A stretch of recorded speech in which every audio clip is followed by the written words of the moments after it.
The dust swirled with a malicious glee, mirroring the twisted amusement in the eyes of the crowd. It caked Ilara's worn dress, clung to her tear-streaked face, a gritty shroud for her public shame. On a makeshift platform, normally reserved for livestock or foreclosed property, she stood, head bowed, the weight of 100 leering gazes pressing down on her like a physical blow. Jedediah Thorne, a man whose girth was matched only by his cruelty, his voice a greasy rasp, gestured towards her with a flourish. "Gentlemen, a rare offering today. Perhaps not what some of you are accustomed to, but ample, shall we say?" A wave of coarse laughter rippled through the assembled men, each guffer another nail in Ilara's already crucified dignity. Her supposed crime?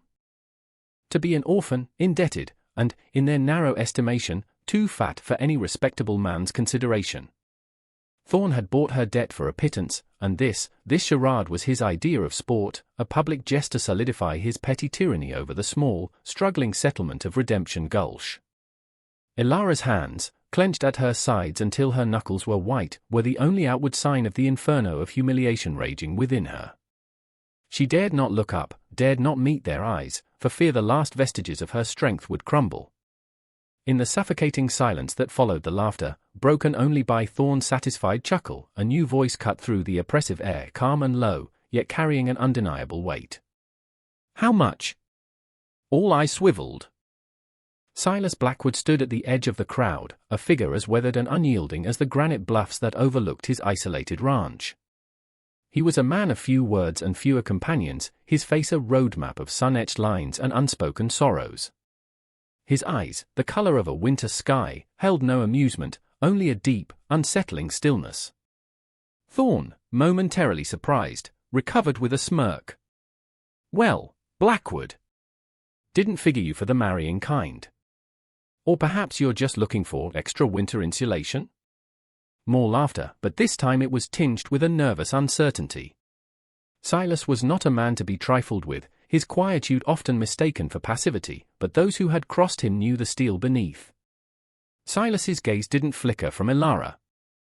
He saw not the caricature Thorne presented, but the tremor in her shoulders, the glint of unshed tears on her lashes, the raw pain etched around her mouth. He saw a soul drowning, and the waters were rising fast. His voice, when it came again, was flat, devoid of emotion. "Name your price, Thorne." For her debt Thorne, enjoying his power, stroked his chin. "For you, Blackwood, considering her unique attributes, let's say $50. A bargain for so much woman." The sneer was palpable. Silas reached into his worn leather pouch, his movements deliberate. The clink of coins dropping onto Thorne's outstretched palm sounded unnaturally loud in the sudden hush. He didn't count them. He just met Thorne's greedy eyes. "She's free of you," Silas stated, not asked. He then looked at Ilara, his expression unreadable. "You'll come with me." It was an offer, a command, a lifeline all in one. Ilara, stunned, finally lifted her head, her gaze locking with his. In his eyes, she saw not derision, not pity, but something she hadn't encountered in what felt like an eternity, a flicker of respect. Or perhaps, just an absence of the cruelty she had come to expect. What choice did she have? Stay here, to be further tormented? She nodded, a barely perceptible movement, her throat too tight for words. The long ride to Silas Blackwood's ranch was a study in silence, a heavy blanket woven with unspoken questions and lingering fear. Ilara sat hunched on the spare mare he'd provided, her body aching from the tension of the auction, her mind a whirlwind of confusion. Who was this man? This quiet, somber rancher who had plucked her from public humiliation with a handful of coins and a few terse words? Was this another form of captivity, a different cage? The landscape grew harsher, more desolate, mirroring the landscape of her own heart. The Bar M Ranch, when they finally reached it, was a testament to a solitary existence. A small, sturdy cabin, a well-kept barn, and corrals stood starkly against the vast, unforgiving plains. There were no feminine touches, no signs of comfort beyond the purely functional. Silas dismounted, his movements economical and sure. He offered a hand to help her down, his touch surprisingly gentle, calloused yet careful. "The cabin's there," he said, gesturing with his chin. "Food's in the pantry."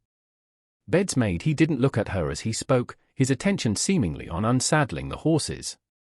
Ilara hesitated, her feet rooted to the dusty ground. "Mr. Blackwood, why?"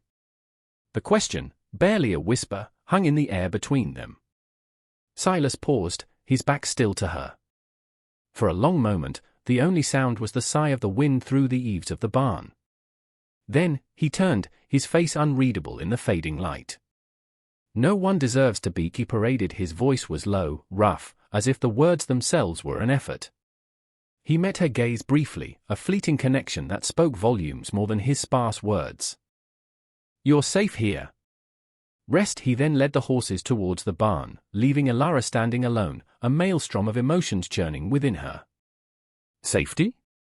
It was a foreign concept. She entered the cabin cautiously. It was clean, Spartan. A single bed in one corner, a rough-hewn table and 2 chairs, a stone fireplace, cold and empty. It was the home of a man who expected little from life, and perhaps received even less. That night, she lay in the narrow bed, every nerve ending raw, listening to the unfamiliar sounds of the plains, the distant howl of a coyote, the creak of the cabin settling.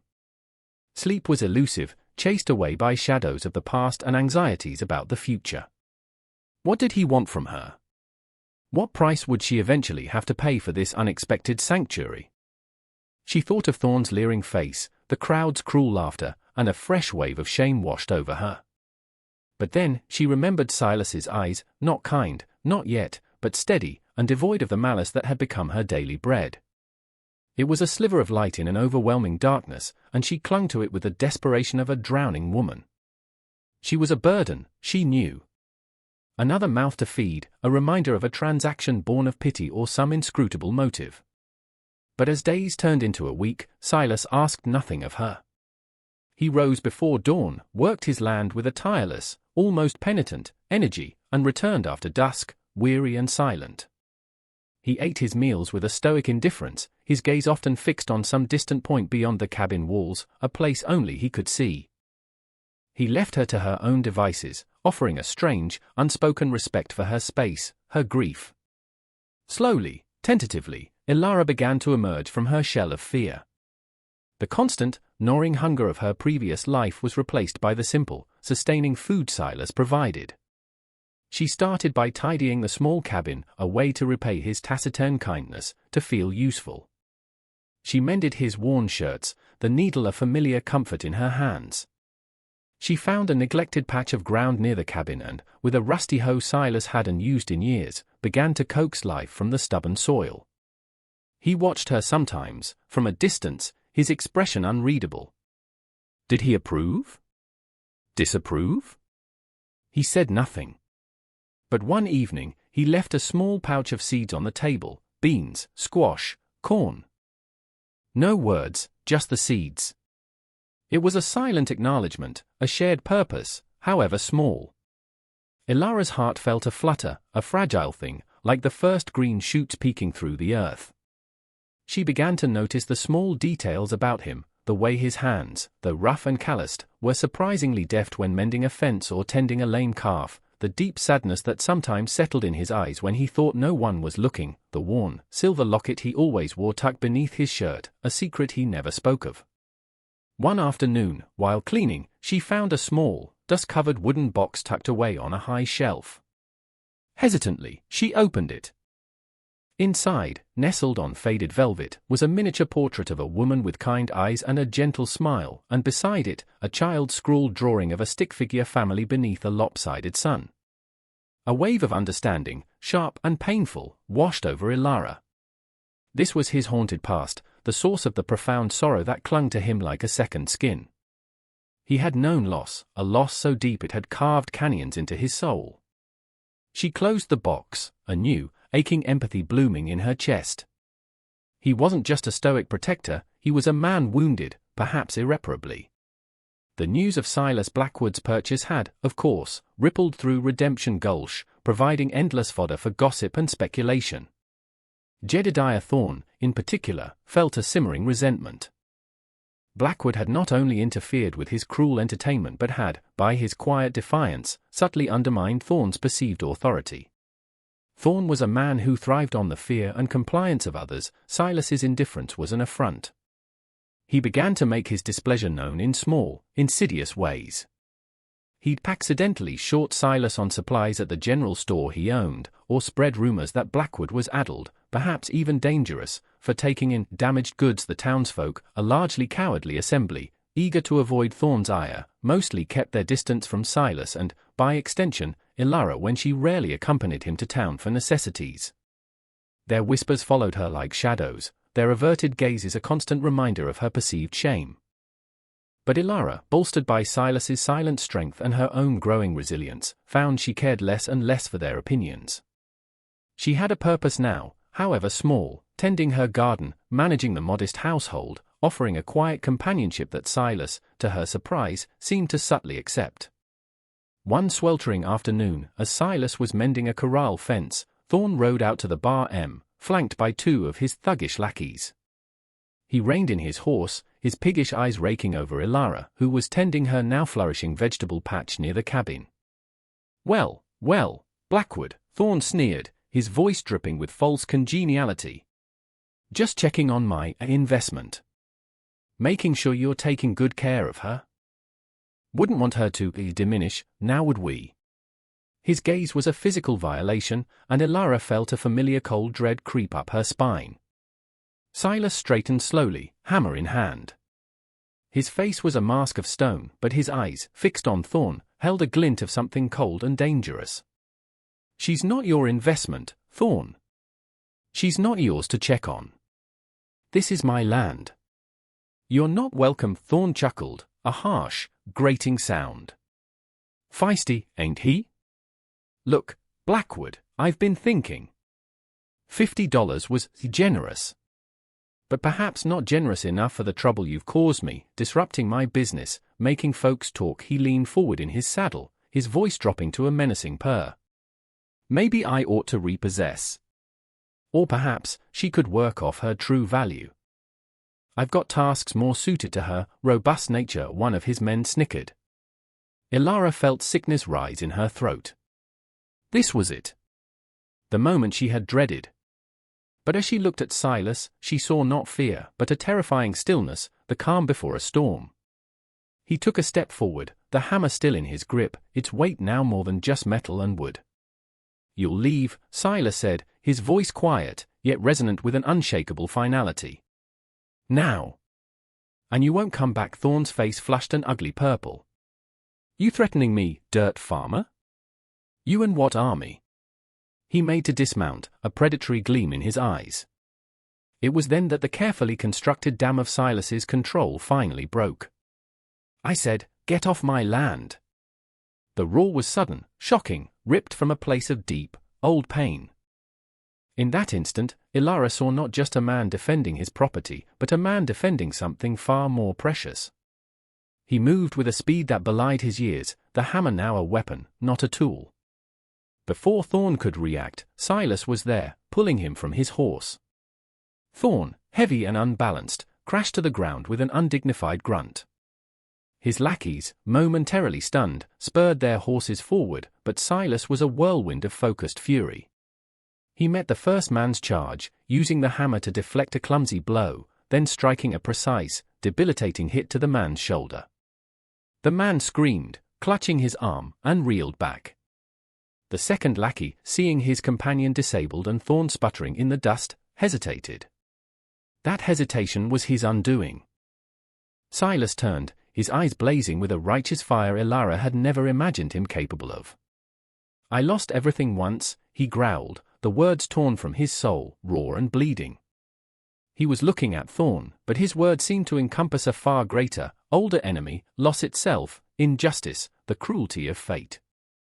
"My wife, my child, taken by sickness, and I stood by, helpless. Watched them fade, and the world did nothing. No one cared. I swore. I swore then, never again. Never again will I stand by while someone innocent is trampled, while decency is spat upon. The silver locket had broken free from his shirt, swinging wildly, a tiny beacon in the maelstrom. It was as if the spirits of his lost family were there, fueling his desperate strength. Thorne, scrambling to his feet, pulled a pistol, his face contorted with rage and fear. "You crazy bastard," he shrieked, leveling the gun. Ilara screamed, a wordless cry of terror, not for herself, but for Silas. She lunged forward, grabbing a heavy garden hoe, her only thought to protect the man who had shown her a dignity no one else would. But Silas was faster. He charged Thorne, not with blind rage, but with a chilling precision. He ducked under the wavering pistol, his shoulder crashing into Thorne's ample midsection. The shot went wild, thudding into the barn wall. The pistol clattered to the ground. Silas didn't stop.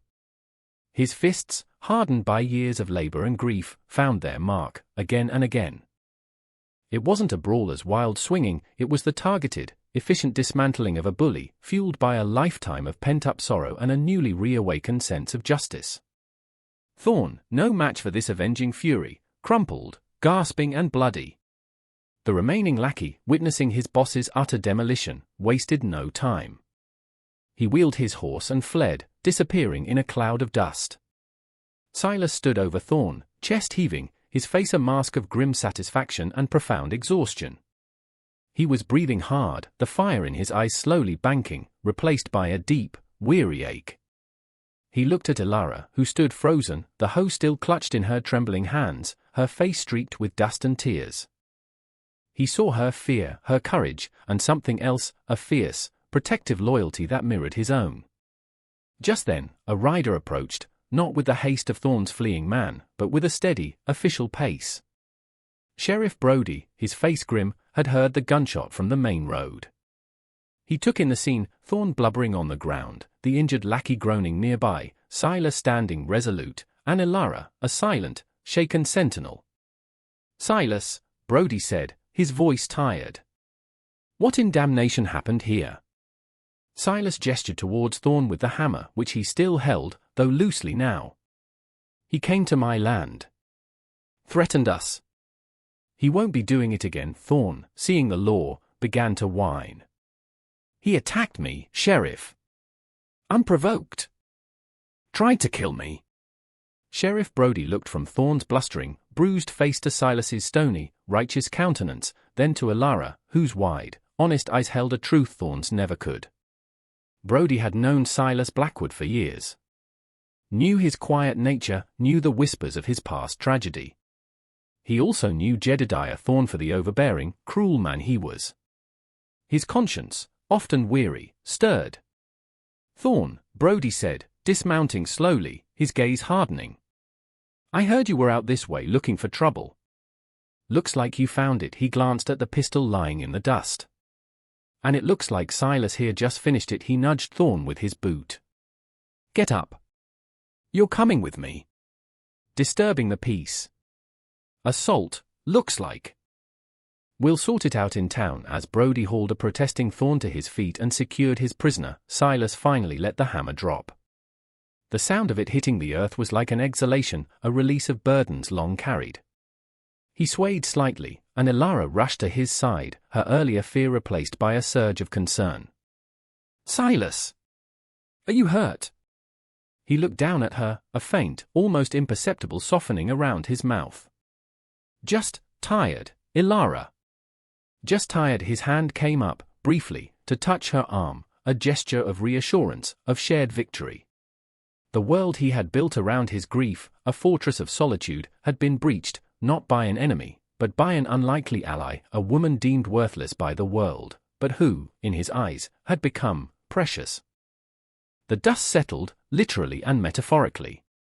Sheriff Brody, after taking statements and ensuring Silas wasn't grievously injured, departed with Thorne and his whimpering associate in tow. Redemption Gulch would buzz with this new tale for weeks, but the power dynamic had subtly shifted. A bully had been faced down, not by force of numbers, but by the quiet courage of one man and the resilience of one woman.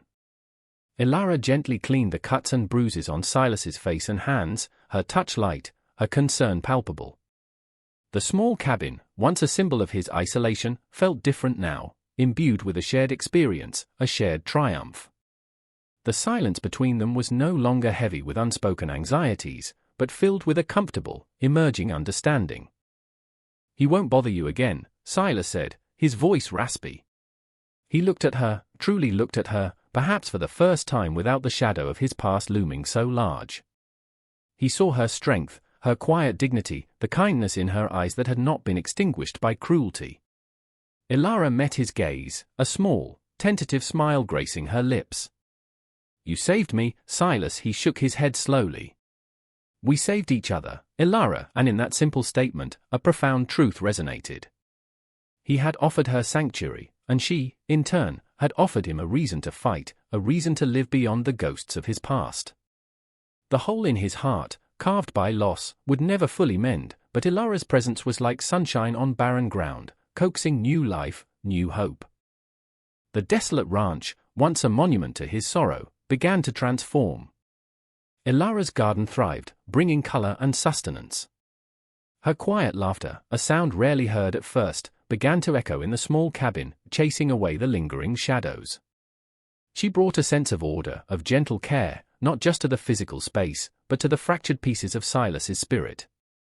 He still wore the locket, but now, when he touched it, it wasn't just with sorrow, but with a sense of peace, as if his lost loved ones could rest easier knowing he was no longer entirely alone, no longer consumed by grief. He had honored their memory not by withdrawing from the world, but by re-engaging with it, by protecting another soul from the harshness he knew too well. He had seen past the cruel jests, past the whispers and the scorn heaped upon Ilara. He had looked beyond the superficial judgment of a callous society and recognized a spirit of immense worth, a heart capable of profound courage and deep affection. He had been sold a bride as a cruel joke, but in Ilara, Silas Blackwood found not a burden, but his whole world, a world reborn from ashes, a world filled with the quiet promise of a shared future. Their life was not one of grand pronouncements or passionate displays, but of small, steady acts of kindness, of shared labor under the vast prairie sky, of a companionship forged in adversity and tempered by respect. The lonely rancher, haunted by his past, had found redemption, not in forgetting, but in opening his heart to new beginnings, proving that even in the harshest landscapes, love and hope, in their most unadorned forms, could blossom. What would you have done in Silas's place? When society casts someone aside, when laughter is used as a weapon, do you join the chorus, or do you seek the humanity hidden beneath the pain? Tell me your thoughts in the comments below. And if this story of courage and redemption touched your heart, be sure to like, subscribe, and click here to watch another tale of the human spirit triumphing in the unforgiving West.